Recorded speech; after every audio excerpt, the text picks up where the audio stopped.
Ang tulong natin ay nasa pangalan ng Panginoon. Siya ang lumikha ng langit at lupa. Ating ipahayag ang ating mga kasalanan sa Diyos. Ang ating Diyos ay Diyos na mahabagin at mapagpatawad.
Mapalad ang tao na pinatawad na iyong kasalanan at nalimot na rin ang kanyang nagawang mga pagsalangsang. Mapalad ang taong sa harap ng Panginoon ay di na pinararatangan ng kasalanan, dahilan sa siya ay hindi nanlilinlang. Noong hindi ko pa naipahahayag yaring kasalanan, sa buong maghapon ako'y nananangis sa matinding lumbay. Sa araw at gabi, bigat ng kamay mo ang nararamdaman, ano pa't wala nang nalalabi akong lakas sa katawan. Hamog ang kaparis na dagling na tuyo sa sikat ng araw. Ako ay lumapit sa iyong harapan at salay inamin ang aking nagawang mga pagsalangsang, di ko inilihim. Pinagpasyahan kong ang lahat ng ito sa iyo'y idaing, at aking natamo ang iyong patawad sa sala kong angkin. Mga minamahal, sinasabi sa unang Juan, Kabanatang 1, Talatang 9, kung ipinahahayag natin ang ating mga kasalanan, maaasahan nating ipatatawad sa atin ng Diyos ang mga ito, at lilinisin tayo sa lahat ng ating kasamaan, sapagkat siya'y tapat at matuwid. Salamat sa iyo, O Diyos. Pinatunayan mo ang iyong pag-ibig sa amin nang si Kristo ay namatay para sa amin noong kami mga makasalanan pa. Ngayon ay buksan mo ang aming mga labi at kami ay magpupuri sa iyo.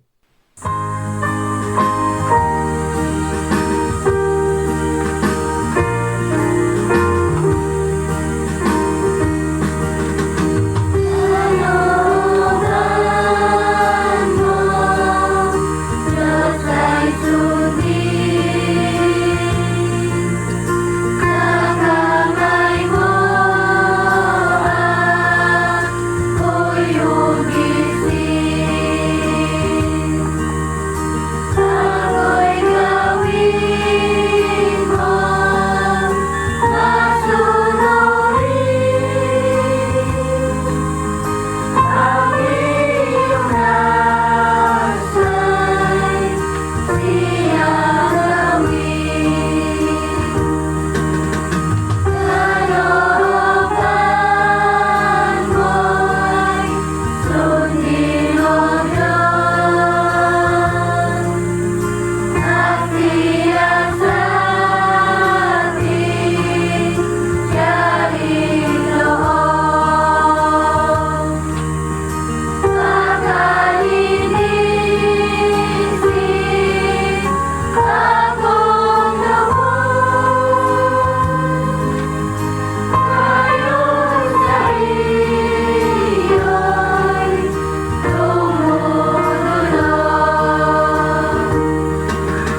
Roma 13:11-14. Alam ninyo ang panahon na ngayoy oras na upang magising kayo sa pagkakatulog.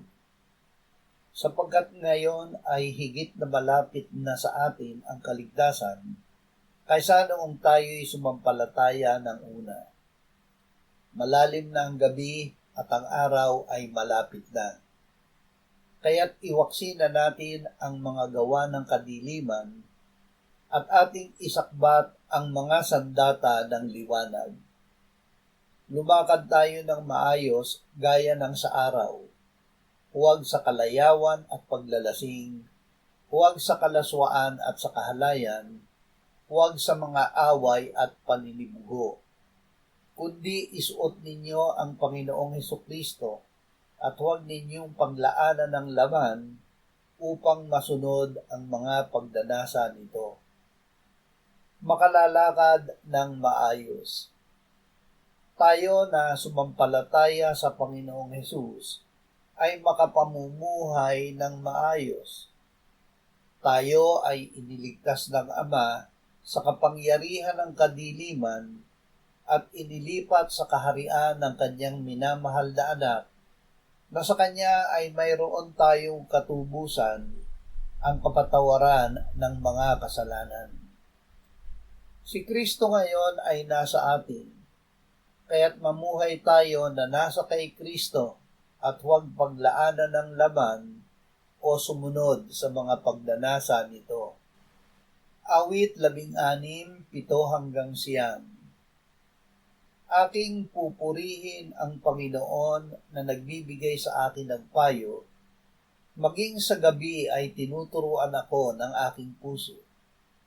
Lagi kong pinananatili ang Panginoon sa aking harapan. Hindi ako matitinag sapagkat siya ay nasa aking kanan. Kaya't ang aking puso ay masaya at nagagalak ang aking kaluluwa. Ang akin namang katawan ay tatahang payapa. Magsanay sa presensya ng Diyos. Sinabi ni David sa Diyos, iyong pinaligiran ako sa likuran at sa harapan, at ipinatong mo sa akin ang iyong kamay. Ang gayong kaalaman ay lubhang kahanga-hanga para sa akin. Ito ay matayog, hindi ko kayang abutin. Saan ako pupunta mula sa iyong espiritu? O saan ako tatakas mula sa harapan mo? Kung ako'y umakyat sa langit, ikaw ay naroon. Kung gawin ko ang aking higaan sa Sheol, ikaw ay naroon. Kung aking kunin ang mga pakpak ng umaga at sa mga pinakadulong bahagi ng dagat ako'y tumira, doon may papatnubayan ako ng iyong kamay at hahawakan ako ng iyong kanang kamay. Kung aking sabihin, takpanawa ako ng dilim, at maging gabi ang liwanag na nakapalibot sa akin, kahit ang kadiliman ay hindi madilim sa iyo, at ang gabi ay kasinliwanag ng araw, ang kadiliman at kaliwanagan ay magkatulad sa iyo. Santiago 3:13-18. Kung kayo'y mayroong mapapait na paninibugo at pagiging makasarili sa inyong puso, huwag kayong magmalaki at huwag kayong magsinungaling laban sa katotohanan. Hindi ito ang karunungang bumababa mula sa itaas, kundi makalupa, makalaman, may sa demonyo. Sapagkat kung saan mayroong paninibugho at pagiging makasarili, doon ay mayroong kaguluhan at bawat gawang masama. Hanapin ang karunungang mula sa Diyos. Ang paninibugho at pagiging makasarili ay makalupa, makalaman, may sa demonyo. Ito ang pinagmumulan ng kaguluhan at gawang masama. Labanan natin ito. Ang ibinibigay sa atin ng Diyos ay ang kanyang karunungan. Diyos ang gumawa upang tayo ay makapamuhay na mabuti sa gawa ng kaamuan ng karunungan. Ang karunungang buhat sa itaas, unay malinis, saka mapagpayapa, banayad, mapagbigay, puspos ng kaawaan at ng mabubuting bunga, walang pagtatangi, walang pagkukunwari. At ang bunga ng katuwiran ay itinatanim sa kapayapaan ng mga gumagawa ng kapayapaan. Lucas 6:27-31. Sinasabi ko sa inyo ng mga nakikinig, ibigin ninyo ang inyong mga kaaway, gawan ninyo ng mabuti ang mga napopuot sa inyo, pagpalain ninyo ang mga sumusumpa sa inyo, at ipanalangin ninyo ang mga umaapi sa inyo.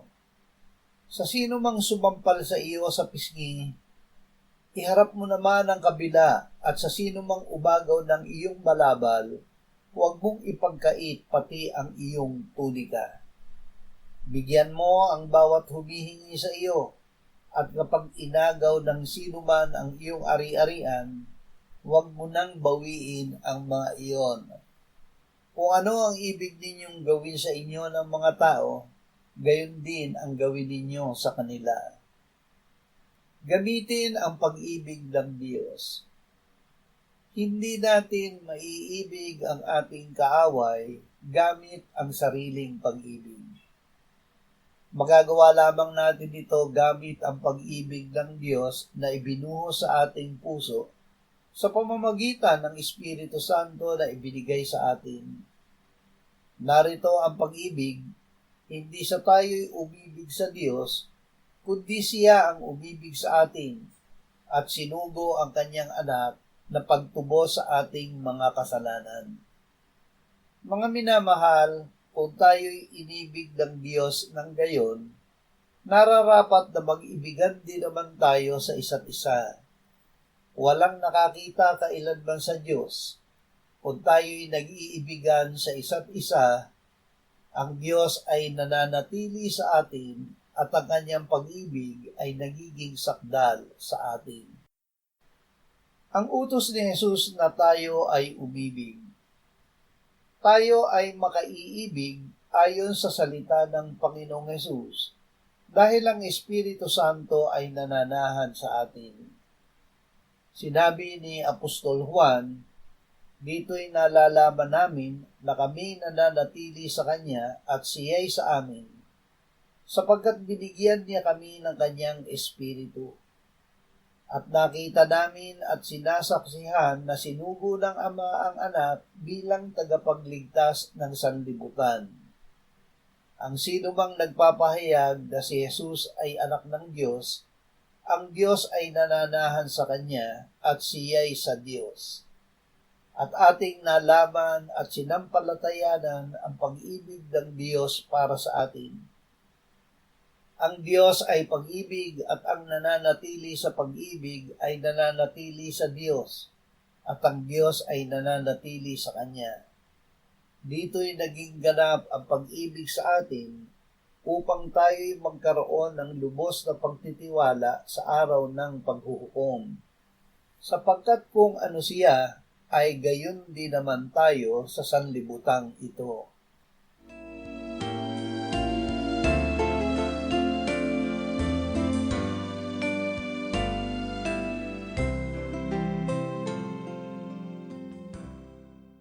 Manalangin tayo. Panginoong Jesus, sinabi mo, malibang kainin ninyo ang laman ng anak ng tao at inumin ang kanyang dugo, kayo ay walang buhay sa inyo. Ang sino mang kumakain ng aking laman at umiinom ng aking dugo ay may buhay na walang hanggan, at akin siyang muling bubuhayin sa huling araw. Sapagkat ang aking laman ay tunay na pagkain at ang aking dugo ay tunay na inumin. Siya na kumakain ng aking laman at umiinom ng aking dugo ay nananahan sa akin at ako sa kanya. Kung paanong buhay ang Ama na nagsugo sa akin at ako ay nabubuhay sa pamamagitan ng Ama. Gayon din siya na kumakain sa akin, siya man ay mabubuhay sa pamamagitan ko. Panginoong Hesus, aming tagapagligtas, tinatanggap ka namin sa oras na ito bilang aming tinapay ng buhay. Tinatanggap namin ang iyong katawan na ipinako sa krus na matay inilibing, binuhay na muli at iniakyat ng Ama sa kanyang kanan sa langit bilang aming tunay na pagkain. Tinatanggap namin ang iyong dugo na nabuhos sa ikapagpapatawad ng aming kasalanan bilang aming tunay na inumin. Manahan ka at mabuhay ka sa amin upang kami ay mamuhay sa pamamagitan mo kung paanong ikaw ay namuhay sa pamamagitan ng Ama. Salamat Ama, salamat dahil kay Kristo. Kami ngayon ay nakapamumuhay kasama mo kaisa ng Espiritu Santo. Sa iyo ang lahat ng kaluwalhatian ngayon at magpakailanman. Amen.